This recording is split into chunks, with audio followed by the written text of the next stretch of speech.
तो कल के लेक्चर में हमने 7 एग्जाम्पल सोल्व किए थे और आज हम आगे करते हैं। आज हम करेंगे 8वां, 9वां और 10वां एग्जाम्पल। ठीक है, ध्यान से समझिएगा, आसान-आसान एग्जाम्पल है। बोला गया कि मॉडल बनाने वाली मिट्टी से ऊंचाई 24 सेंटीमीटर और आधार त्रिज्या 6 सेंटीमीटर वाला एक शंकु बनाया गया। यानी हमने एक शंकु बनाया है और वो शंकु मिट्टी से बना है ना? मिट्टी से बना है जो मॉडल बनाने वाले हैं। मॉडल बनाने वाले मतलब जिससे आप मॉडल बना सकते हैं। शंकु बना सकते हैं, उससे आप बेलन बना सकते हैं, किसी भी शेप की आकृति बना सकते हैं। ना? तो हमने एक शंकु बनाया उसी मिट्टी से, जिसकी ऊँचाई थी 24 सेंटीमीटर और त्रिज्या थी 6 सेंटीमीटर। तो बना लेते हैं एक बारी। मान लो कि इस टाइप का हमने एक शंकु बना लिया, ठीक है? बोला कि इसकी ऊँचाई जो है, इसकी ऊँचाई है 24 सेंटीमीटर। लेट्स से ये इसकी ऊँचाई हो गई 24 सेंटीमीटर और इसकी जो त्रिज्या है, ये है 6 सेंटीमीटर। इस टाइप से एक शंकु बनाया गया मिट्टी से, ठीक है? एक बच्चे ने इसे गोले के आकार में बदल दिया। एक कोई बच्चा आया, उसने शंकु को लिया और इसको बॉल की शेप में बदल दिया। गोला मतलब बॉल हो गया ना? तो इसको चेंज कर दिया उसने एक बॉल की शेप में, कुछ इस तरीके से,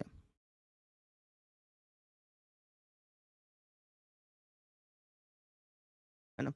आपको इस गोले की त्रिज्या ज्ञात करनी है, मुझे इसकी रेडियस मालूम करनी है। समझ पा रहे हो? एक शंकु है, हमने उस शंकु को बदल दिया एक बॉल की शेप में, गोले की शेप में। हमें उस गोले की त्रिज्या मालूम करनी है। कैसे करेंगे? तो मैंने आपको बताया था कि जब हम शेप चेंज करते हैं ना, तो हो सकता है कि उसका एरिया बदल जाए, हो सकता है कि उसकी रेडियस बदल जाए, लेकिन उसका वॉल्यूम कभी नहीं बदलता, उसका आयतन कभी नहीं बदलता, है ना? तो हम इसी बात का यहाँ पे यूज़ करेंगे। हम कहेंगे कि शंकु का आयतन बराबर होगा इस गोले के आयतन के, क्योंकि आयतन तो बदलता नहीं ना। जो वज़न इस शंकु का होगा, वही तो वज़न इसका होगा। तो वज़न तो सेम रहा, इसलिए आयतन भी सेम रहा। समझे? तो क्या लिखेंगे?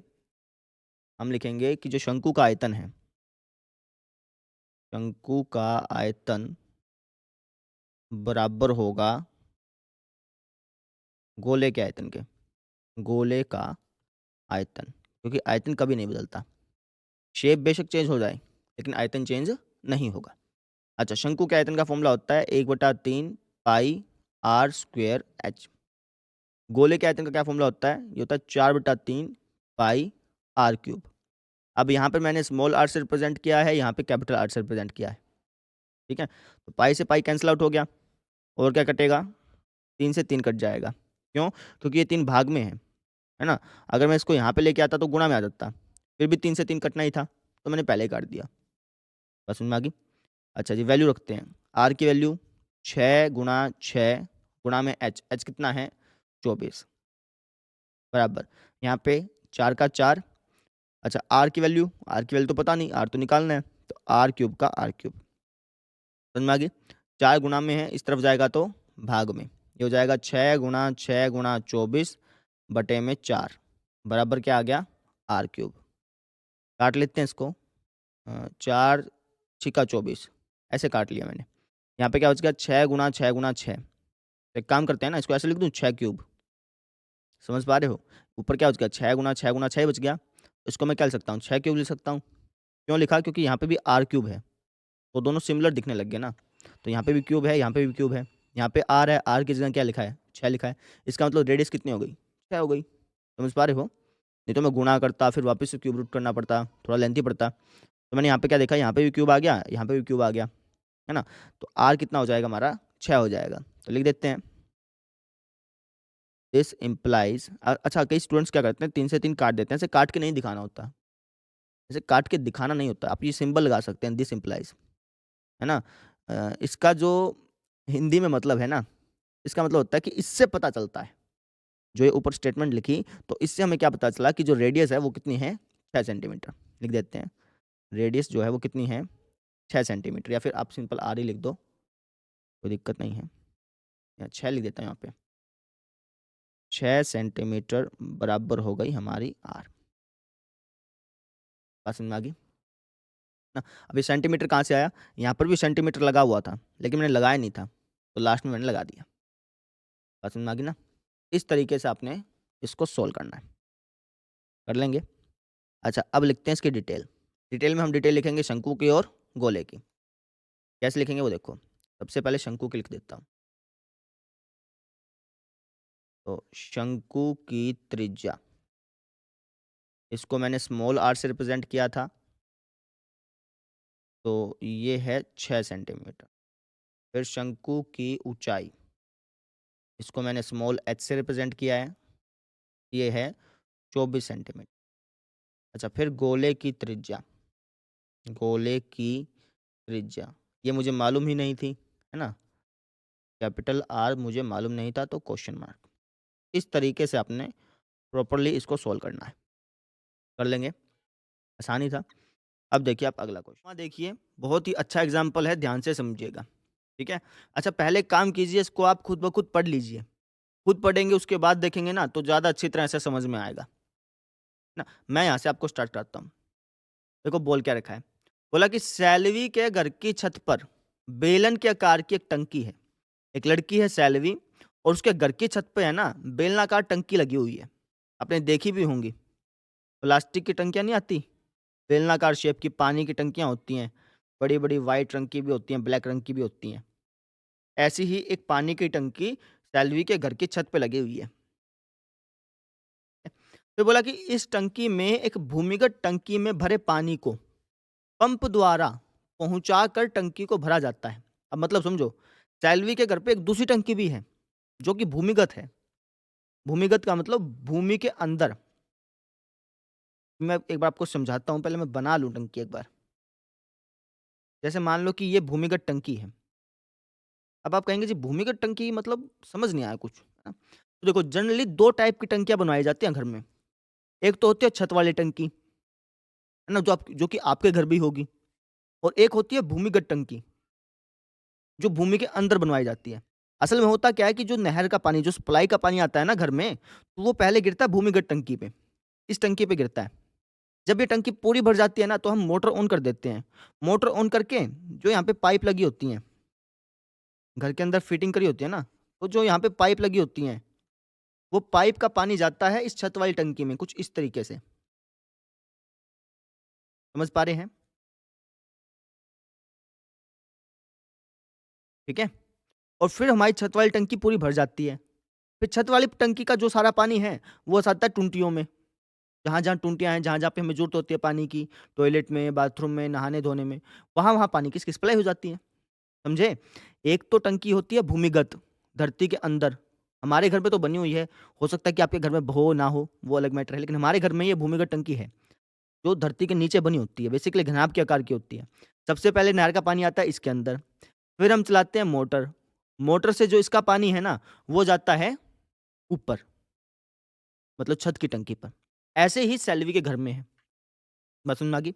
अब क्या बोला कि यह भूमिगत टंकी एक घनाभ के आकार की है। हमने इसको घनाभ के आकार की ही बनाया है। बोला इसकी विमाएँ, इसकी जो लंबाई, चौड़ाई और ऊँचाई है, वो दे रखी है। लंबाई है 1.57 मीटर, चौड़ाई है 1.44 मीटर और ऊँचाई है 95 सेंटीमीटर। तो ये सेंटीमीटर में है, तो एक काम करते हैं, इनको भी सेंटीमीटर में चेंज कर लेते हैं। तो जब आप मीटर को सेंटीमीटर में चेंज करोगे तो 100 से गुणा करनी पड़ेगी। अब 1.57 को जब आप 100 से गुणा करोगे, तो पॉइंट यहाँ से हट जाएगा। यानी इसकी लंबाई हो गई हमारी 157 सेंटीमीटर, समझे? इसकी चौड़ाई कितनी हो गई फिर? इसकी चौड़ाई हो गई 144 सेंटीमीटर और ऊँचाई हो गई 95 सेंटीमीटर। बात समझ में आ गई? अच्छा, फिर बोला कि छत की जो टंकी है, उसकी त्रिज्या है 60 सेंटीमीटर। इस टंकी की त्रिज्या दे रखी है, कितनी है? 60 सेंटीमीटर और इसकी ऊँचाई है 95 सेंटीमीटर। इसकी ऊँचाई भी दे दी, 95 सेंटीमीटर, ठीक है। अब देखो, अब बोलता है कि यदि भूमिगत टंकी पानी से पूरी भरी हुई थी, ये जो भूमिगत टंकी है ना, हमसे कह दिया कि ये पानी से पूरी भर गई, तो मान लो कि कुछ इस तरीके से जो है, ये पानी से ऐसे भर जाती है।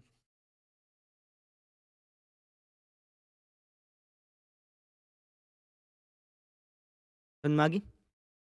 अच्छा जी, फिर तो उससे छत की टंकी को पूरा भरने के बाद भूमिगत टंकी में पानी कितनी ऊंचाई तक रह जाएगा? अब ये भूमिगत टंकी पूरी भर गई। अब क्वेश्चन के अनुसार बोला गया कि आपने मोटर चला दी। अब मोटर चला करके इसका जो पानी था ना, इसका जो पानी था, ये सप्लाई कर दिया आपने किसके अंदर? छत वाली टंकी के अंदर गिरना स्टार्ट कर दिया, है ना? अब छत वाली टंकी धीरे-धीरे करके भरने लगेगी। मान लो कि कुछ इस तरीके से ये भरने लगी, भरने लगी। जैसे-जैसे ये भरती जाएगी, वैसे-वैसे इसका पानी कम होता जाएगा। भूमिगत टंकी का पानी क्या हो जाएगा?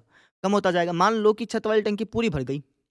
छत वाली टंकी जैसे ही पूरी भरेगी तो आपको पता है कि यार भूमिगत टंकी का जो पानी है वो कम होगा।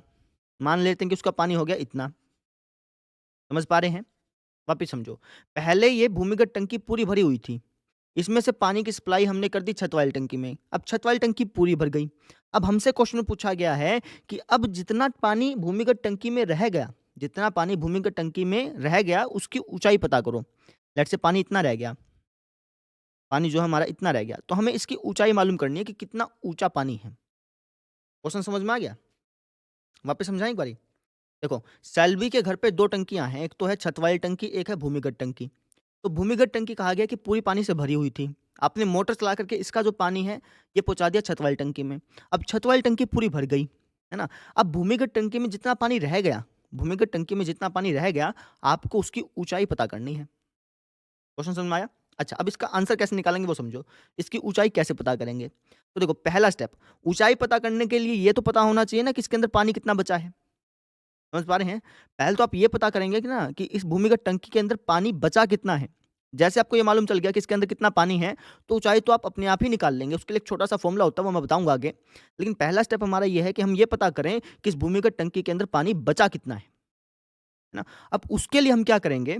उसके लिए मैं, है ना, ध्यान से समझना, मैं इस भूमिगत टंकी के पूरे आयतन में से, भूमिगत टंकी के आयतन में से जो पानी यहां से निकल गया उसका आयतन माइनस कर दूंगा, तो मुझे पता चल जाएगा कि इसके अंदर कितना पानी बचा है। नहीं समझे? जैसे मान लो कि आपके पास एक गिलास है, मैंने पूछ लिया कि यार इस गिलास में कितना पानी है, ये बताओ। तो आप कह सकते हो कि पूरे गिलास के आयतन में से, पूरे गिलास के आयतन में से आप एक काम करो, आप माइनस कर दो। क्या माइनस कर दो? जो गिलास जहां पे पानी नहीं है उस भाग को, जहां पर पानी नहीं है, जहां पानी नहीं है उस भाग को माइनस कर दो।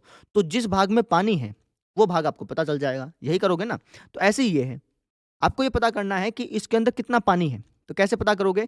इस पूरी टंकी के आयतन में से जहां पर पानी नहीं है, जितना पानी यहां से निकल गया उसको घटा दो, तो आपको पता चल जाएगा कि इसके अंदर कितना पानी बच गया। बात समझ में आ गई? ठीक है, तो मैं यहाँ पे एक बार लिखता हूँ, फिर आपको ज़्यादा समझ में आएगा। एक बार मैं वापस से समझाऊंगा इसी बात को। तो एक बार मैं यहाँ लिख दूँ, मुझे पता करना है कि इस भूमिगत टंकी में पानी कितना बचा है। यही बात है ना? मैं इसको घनाभाकार बोल देता हूँ। घनाभाकार टंकी में शेष पानी का आयतन, पानी का आयतन कैसे मालूम करूंगा? इस घनाभाकार टंकी के आयतन में से, इसके पूरे आयतन में से, घनाभाकार टंकी के आयतन में से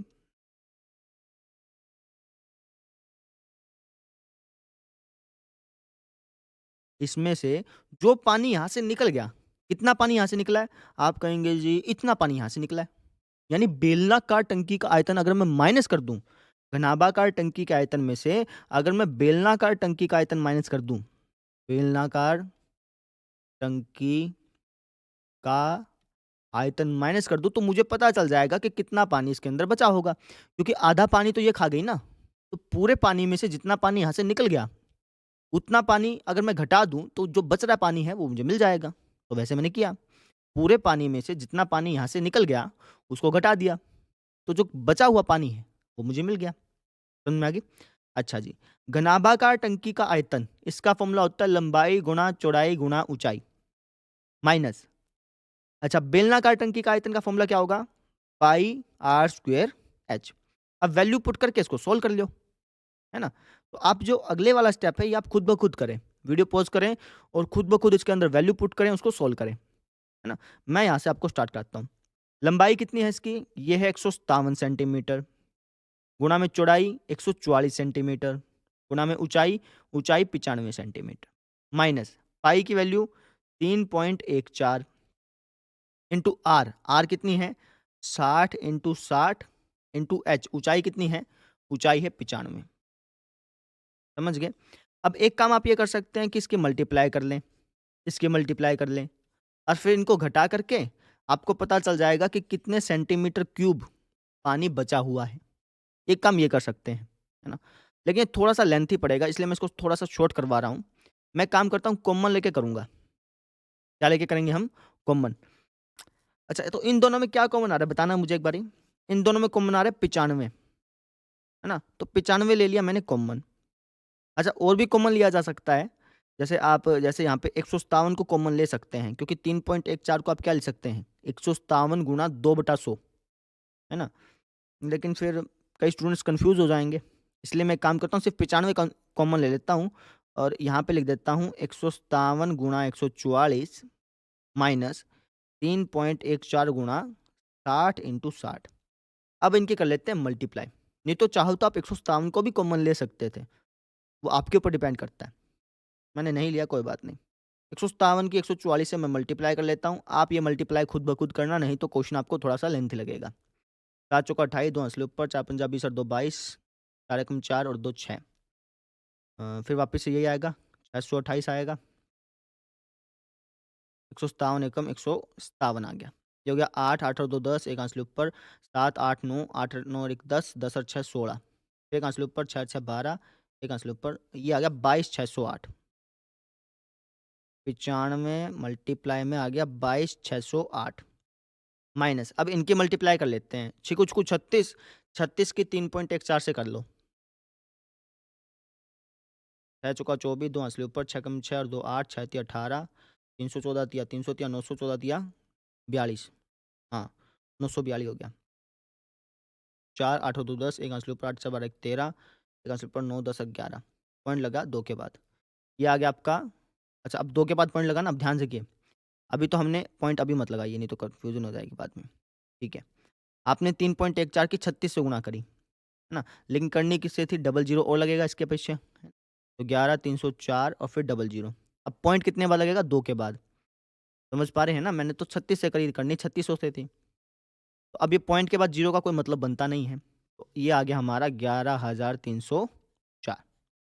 अब इसको सोल्व कर लेते हैं। हो गया 95 इंटू 8 में से 4 गया 4, 0 में से 0 गई 0, 6 में से 3 गया 3, 22 में से 11 गया 11, है ना? अब चाहें तो इसकी मल्टीप्लाई कर लीजिए, नहीं तो आप इतना छोड़ के आ सकते हैं, है ना? इसके आगे भी एक स्टेप है ना, उसमें ये 95 कट जाएगा, नहीं तो आप मल्टीप्लाई भी कर सकते हैं, लेकिन मैं यहाँ पे नहीं कर रहा हूँ। तो इसका मतलब हो गया कि इतना इतना सेंटीमीटर क्यूब पानी हमारा उस टंकी में अभी भी बचा हुआ है। अच्छा, एक बात और, टंकी में जो पानी बचा है वो किस शेप का है? घनाभ के आकार का है ना? अच्छा, अब इसकी ऊंचाई कैसे निकालेंगे वो समझो, ध्यान से समझना। एक मैं आपको छोटा सा तरीका बता रहा हूँ। मान लो आपने घनाभ की ऊंचाई निकालनी है, घनाभ की ऊंचाई। तो इसको निकालने का तरीका क्या है? ध्यान से समझिए। आप घनाभ के आयतन को उसके क्षेत्रफल से भाग कर दीजिए। क्या कहा मैंने? घनाभ के आयतन को उसके क्षेत्रफल से भाग कर दीजिए। जब आप आयतन को क्षेत्रफल से भाग कर देते हैं ना, तो ऊंचाई निकल के आती है। ऐसा क्यों? वो समझो। देखो, आयतन का फॉर्मूला होता है L गुणा B गुणा H, है ना? और क्षेत्रफल का फॉर्मूला होता है L गुणा B, घनाभ के केस में। ठीक है? तो L गुणा B से L गुणा B कट गया, क्या बच गया? ऊंचाई बच गई। यानी अगर आपको घनाभ की कभी ऊंचाई निकालनी हो, तो आप क्या कर सकते हैं? उसके आयतन को उसके क्षेत्रफल से भाग कर सकते हैं। या फिर आप ऐसे कर लो, L गुणा B गुणा H को L गुणा B से भाग कर सकते हैं, तो आपको ऊंचाई मिल जाएगी। सेम केस यहाँ पे करेंगे। ये क्या है? ये उस बचे हुए पानी का आयतन है। उस बचे हुए पानी का आयतन है। बचा हुआ पानी किस शेप में है? घनाभ की शेप में है। तो इसके आयतन को मैं भाग कर दूंगा किससे? इसके क्षेत्रफल से, यानी 157 गुणा 144 से। समझ पा रहे हैं ना? एक बार मैं वापस समझाऊंगा, इसको ध्यान से समझना। हम क्या कहेंगे? घनाभाकार टंकी में शेष पानी की ऊंचाई, घनाभाकार टंकी में शेष पानी की ऊंचाई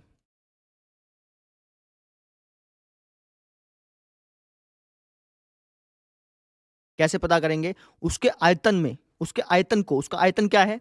जो पानी बच रहा है उसका आयतन क्या है? ये है 95 गुणा 11,304 सेंटीमीटर क्यूब। ये ना, इसको मैं भाग कर दूंगा उसके क्षेत्रफल से। जो पानी बचा हुआ है इसका क्षेत्रफल कैसे ज्ञात करोगे? यही तो इसका क्षेत्रफल हुआ। क्षेत्रफल इसी को क्या होगा ना, नीचे वाले भाग को। नहीं समझे? है ना? यानी इसको मैं भाग कर दूंगा 157 गुणा 144 से। समझे? 157 गुणा 144 से। 95 नहीं कर पाया, कोई बात नहीं। बात समझ में आ गई इतनी? अब यहाँ पे इसको भाग करते हैं, किस-किस से भाग करें भैया? कुछ कटता हो तो काट लो यहाँ पे। चलिए स्टार्ट करते हैं फिर काटना इसको। अब ये जो काटना काटा-पिटाई का काम है ना, ये आप खुद ब खुद करिए। मैं सोच रहा था कि 95 कट जाएगा, इसलिए मैंने 95 का कॉमन लिया। चलिए कोई बात नहीं, नहीं कटा तो कोई दिक्कत नहीं है। हुँ, और क्या कट सकता है इसमें? 2-2 से भी कट सकता है वैसे तो, लेकिन फिर वो ज़्यादा लंबा पड़ेगा। देखते हैं चलो काट के।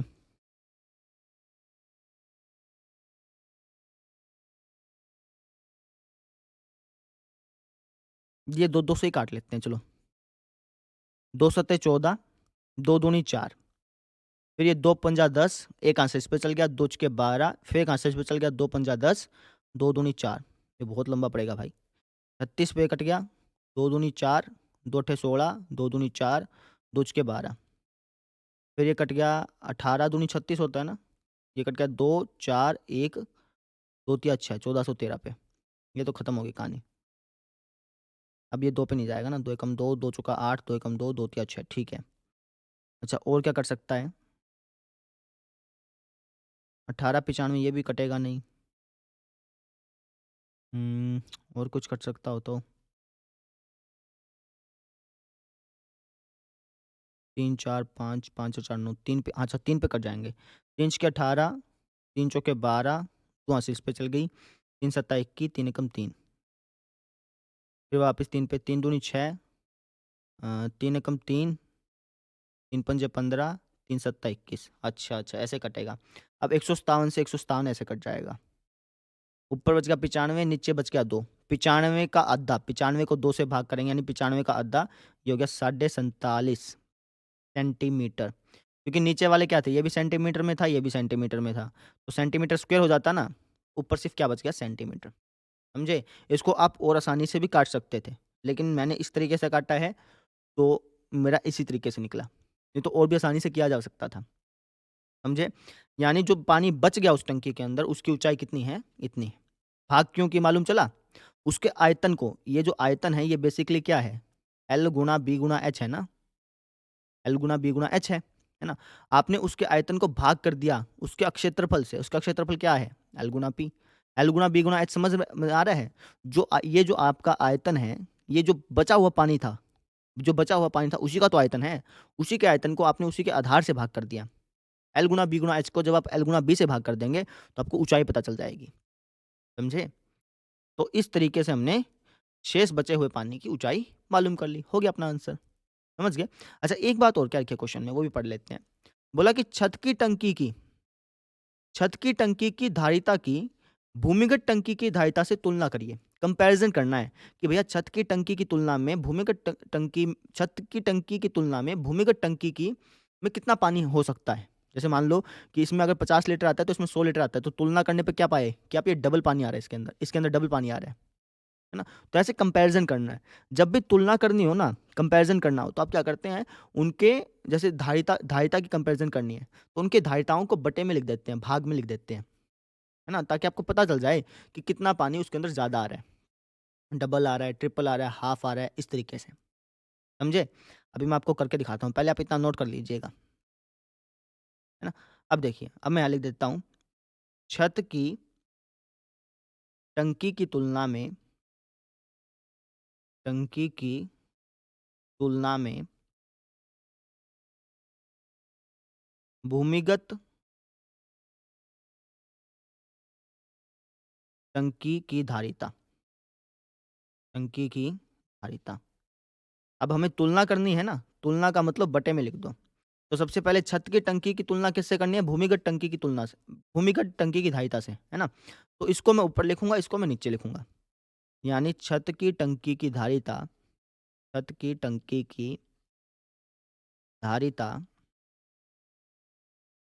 बटे में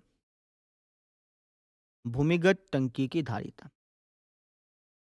समझ में आ गई? अच्छा।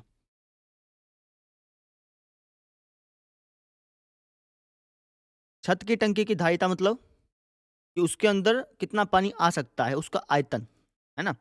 उसका आयतन कितना था छत की टंकी का आयतन? ये था। तो लिख देता हूँ इसको डायरेक्टली 3.14 गुणा 60 गुणा 60 गुणा 95, यही था ना? भूमिगत टंकी की धारिता कितनी थी? 157 गुणा 144 गुणा 95, यही थी। अब इनको काट लो, 95 से 95 कट गया, और कुछ ये काट लेता हूँ 6 के पाड़े पे। 6 दाएँ 60, 6 दूनी 12, 6 2 बच गया, 6 चौका 24, फिर से कट जाएगा। 6 दाएँ 60, 6 चौका 24, है ना? और कुछ कर सकता है? 2 से काट लेते हैं। 2 दूनी 4, 2 पंजा 10, 2 पंजा 10, है ना? और तो कुछ यहाँ पे कटेगा नहीं। हाँ, वैसे ये कर सकता है, 3.14 कर सकता है 157 पे। काटोगे तो ये कटेगा 0.02 पे। ये तो आप गुणा करके भाग कर लो, वो तो आपके ऊपर डिपेंड करता है, कैलकुलेशन तो आपको ही करनी है। मैंने इसको 0.02 पे काट लिया वैसे। अब 5 की जब मैं 0.02 से मल्टीप्लाई करूँगा तो कितना आएगा पता है? 0.02 की जब मैं 5 से मल्टीप्लाई करूँगा तो बटे में 100 लिख लो इसको एक बारी, तो ये कट गया 20 पे, है ना? नहीं, 5 यहाँ पे भी बचा हुआ है।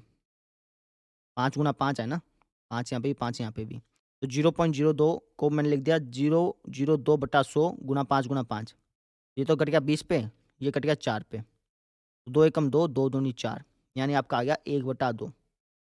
यानी कह सकता हूँ कि अगर भूमिगत टंकी में पानी डलता है 2 गुना, तो छत की टंकी में पानी डलेगा 1, यानी उसका हाफ, समझे? जितना भूमिगत टंकी का में पानी डल सकता है ना, उसका हाफ छत वाली टंकी में ढल सकता है। 1/2 का ये मतलब हो गया। तो ये आपका फाइनल आंसर आ गया। थोड़ा-सा क्वेश्चन लेंथी था, लेकिन क्वेश्चन में जो है कैलकुलेशन वाला पार्ट ज़्यादा था। कैलकुलेशन तो आपको खुद ब खुद ही करनी पड़ेगी। समझ में आ गया? इस तरीके से हमें करना था। अब डिटेल लिखनी बाकी है, डिटेल लिखते हैं। डिटेल में आप डिटेल लिखेंगे इस घनाभ की और इस बेलन की। सबसे पहले मैं घनाभ की लिख देता हूँ। मैं डायरेक्टली लिख देता हूँ, घनाभाकार टंकी की विमाएँ, टंकी की विमाएँ, है ना? अलग-अलग लिखने के बजाय इकट्ठा ही लिख दिया मैंने। इसकी विमाएँ कितनी है, लंबाई, चौड़ाई, ऊँचाई कितनी है इसकी? 157 गुणा 144 है, सॉरी, 157 गुणा 144 गुणा में 95। ये तो घनाभाकार टंकी की विमाएँ हो गई, ठीक है जी। अब बेलन की बात करते हैं। बेलनाकार टंकी की त्रिज्या, इसको मैंने R माना है। बेलनाकार टंकी की त्रिज्या कितनी है? ये है 60 सेंटीमीटर। फिर बेलनाकार टंकी की ऊँचाई, जिसको मैंने H माना है, ये कितनी है? 95 सेंटीमीटर। तो इस तरीके से आपने इस क्वेश्चन को सॉल्व करना है। कर लेंगे, ठीक है? एक बार इसके क्वेश्चन की प्रैक्टिस ज़रूर करना, बहुत अच्छा क्वेश्चन था ये, ठीक है? अब देखिए आप अगला क्वेश्चन, क्या कहा गया? बोला कि व्यास 1 सेंटीमीटर वाली 8 सेंटीमीटर लंबी तांबे की एक छड़ को एक समान मोटाई वाले 18 मीटर लंबे एक तार के रूप में खींचा जाता है। एक छड़ है आपके पास, छड़ का वैसे मतलब होता है डंडा। तांबे का एक डंडा है जिसका व्यास है 1 सेंटीमीटर और जिसकी जो लंबाई है वो है 8 सेंटीमीटर। एक बना लेता हूँ, फॉर एग्जांपल ये मान लो, इस तरीके से कुछ एक तांबे का डंडा है और इसका व्यास दे रखा है 1 सेंटीमीटर। अब व्यास 1 है तो इसकी त्रिज्या कितनी हो जाएगी? 0.5 हो जाएगी, या फिर आप कह लो आधा हो जाएगी, है ना? और इसकी जो लंबाई है ये आपको दी गई है 8 सेंटीमीटर। यूनिट मैं सेंटीमीटर में ले रहा हूँ, ठीक है? अच्छा, अब ने क्या किया, इस छड़ को, इस डंडे को 18 मीटर लंबे एक तार के रूप में बदल दिया। समझ रहे हो? ये जो डंडा था इसको मैंने बहुत पतला कर दिया, बहुत पतला कर दिया, करते-करते एक बहुत लंबी तार बना दी जिसकी लंबाई कितनी? 18 मीटर। बना देता हूँ एक बारी। तो इस तरीके की कोई तार बनाई होगी। अभी मैं यहाँ पे समझाने के लिए सिर्फ़ इतनी ही तार बना रहा हूँ, लेकिन ये इससे ज़्यादा लंबी बनेगी क्योंकि ये तो सेंटीमीटर में है और ये मीटर में है। समझ पा रहे हैं ना? तो हर एक तार की एक मोटाई तो होती ही है। मान लो कि इसकी मोटाई हो गई ये, है ना? बेलनाकार तार होता है ना, की मोटाई कुछ इस तरीके की हो गई। समझे? बोला कि इसकी लंबाई है 18 मीटर। अब 18 मीटर को सेंटीमीटर में चेंज कर लेते हैं क्योंकि ये भी सेंटीमीटर में थे। तो ये हो जाएगा 1800 सेंटीमीटर। मीटर को सेंटीमीटर में चेंज करने के लिए 100 से गुणा करनी पड़ती है। अब आपको बताना है कि इस तार की मोटाई कितनी है, समझे? इसकी आपको मोटाई बतानी है, इसका डायमीटर बताना है, व्यास बताना है। कैसे बताएँगे वो समझो। तो हमने क्या किया, एक शेप को दूसरी शेप के अंदर चेंज किया। तो मैंने आपको जैसे पहला जो एग्ज़ाम्पल आज कराया तो उसके अंदर बताया था कि जब आप शेप चेंज करते हैं, तो हो सकता है कि उसका एरिया बदल जाए, हो सकता है उसकी रेडियस बदल जाए, सब कुछ बदल सकता है लेकिन उसका वॉल्यूम नहीं बदलता। यानी मैं कह सकता हूँ कि जो इस छड़ का वॉल्यूम होगा, छड़ का आयतन होगा और जो इस तार का आयतन होगा, ये दोनों दोनों आयतन बराबर होंगे, है ना? तो इसी चीज़ का हम यूज़ करेंगे। हम कहेंगे बेलनाकार छड़ का आयतन, बेलनाकार छड़ का आयतन बराबर है बेलनाकार तार का आयतन। बेलनाकार तार का आयतन, समझे? ठीक है? अब दोनों ही बेलन हैं, तो इसका भी फ़ॉर्मूला सेम होगा, इसका भी फ़ॉर्मूला सेम होगा। हाँ, बस रेडियस और ऊँचाई में फ़र्क होगा। तो ये हो गया पाई आर स्क्वायर एच। अच्छा, इसको मैं ना कैपिटल आर से रिप्रेज़ेंट कर लेता हूँ। पाई आर स्क्वायर एच, कुछ इस तरीके से, समझे? पाई से पाई कैंसल आउट हो गई। इसकी त्रिज्या कितनी है? 0.5 इंटू 0.5 इंटू हाइट। हाइट कितनी है इसकी? हाइट है 8 बराबर। इसकी त्रिज्या तो हमें मालूम नहीं है ना, वही तो निकालना है। हाँ, हाइट मालूम है। हाइट कितना है? 1800 है, समझे? अच्छा, अब 1800 गुणा में है, यहाँ जाके भाग में। ये हो जाएगा 0.5 इंटू 0.5 इंटू 8 डिवाइड बाय 1800, कुछ इस तरीके से। बराबर रह गया आपका आर स्क्वायर। अब इसको मल्टीप्लाई कैसे करोगे वो समझो। 8 का आधा 0.5 से मल्टीप्लाई कर रहे हो मतलब आधा। 8 का आधा हो गया 4, 4 का आधा हो गया 2। ये हो गया 2/1800 बराबर क्या है? आर स्क्वायर, है ना? काट लेते हैं इसको, 2 एकम 2, ये कट गया 900 पे। 1/900, ये तो आर स्क्वायर है ना, हमें तो आर चाहिए तो रूट करना पड़ेगा। रूट करेंगे तो देखो क्या आएगा, 1 का रूट किया तो 1 आ गया, 900 का जब आप रूट करेंगे तो 30 आएगा। 30 की 30 से मल्टीप्लाई किया तभी 900 हुआ ना। तो आपकी रेडियस कितनी आ गई? 1/30 सेंटीमीटर, है ना? ये रेडियस हो गई, मोटाई नहीं हुई। मोटाई तो इसका डबल होगा, ये तो आधा हुआ ना, समझ पा रहे हैं? ये सिर्फ़ इतना भाग हुआ, इसका आधा भाग। हमें तो मोटाई चाहिए, तो उसका डबल कर देंगे। हम कह देंगे तो तार की मोटाई, तार की मोटाई क्या हो जाएगा? इसका डबल हो जाएगा। डबल का मतलब 1/30 का दुगना, समझे? कितना हो गया फिर ये? 1/15 सेंटीमीटर हो गया। 1/15 सेंटीमीटर है। अब अगर आप बुक में देखेंगे तो उन्होंने एमएम में बदल रखा है, मिलीमीटर में। आप चाहें तो कर सकते हैं। सेंटीमीटर को मिलीमीटर में चेंज करने के लिए क्या करोगे? 10 से मल्टीप्लाई, है ना? तो ये हो जाएगा 10/15। इसको सोल्व करो तो 5 दूनी 10, 5 तिया 15। 2 को 3 से भाग करोगे तो 0.6666 ऐसे चलता जाएगा। तो अप्रोक्सिमेटली 0.67 मान सकते हो, है ना? लेकिन मैं नहीं बदल रहा हूँ, इतना ही रख रहा हूँ मैं। बात समझ में आ गई? बस ऐसे ही करना आपने। डिटेल लिख देते हैं। डिटेल में हम लिखेंगे छड़ की डिटेल और तार की डिटेल। तो सबसे पहले मैं बेलनाकार छड़ की डिटेल लिख रहा हूँ। बेलनाकार छड़ की डिटेल। छड़ की डिटेल का मतलब उसकी त्रिज्या, उसकी ऊँचाई। तो इसकी त्रिज्या मतलब इसका ये हो गया आर, इसकी त्रिज्या है 0.5 सेंटीमीटर। ये बात है? फिर बेलनाकार छड़ की ऊँचाई यानी एच, इसकी ऊँचाई है 8 सेंटीमीटर। अब बात करते हैं बेलनाकार तार की। बेलनाकार तार की त्रिज्या, इसकी त्रिज्या को मैंने कैपिटल आर से रिप्रेजेंट किया था, ये मुझे मालूम नहीं थी, इसलिए क्वेश्चन मार्क। और बेलनाकार तार की ऊँचाई, ये मुझे पता थी, इसको मैंने कैपिटल एच से रिप्रेजेंट किया था। ये 18 मीटर थी जिसको मैंने चेंज करके 1800 सेंटीमीटर कर दिया था। तो इस तरीके से आपने इस क्वेश्चन को सोल्व करना था। ये आसान था, है ना? पिछला वाला क्वेश्चन भी आसान है, बस वही बात है कैलकुलेशन आपको खुद ब खुद करनी पड़ेगी। समझ गए ना? ऐसे हमने 10th एग्ज़ाम्पल भी कर लिया। ठीक है? तो बस आज इतना ही करेंगे, बाकी अपन एग्ज़ाम्पल कल करेंगे। कल मिलते हैं फिर। Thank you.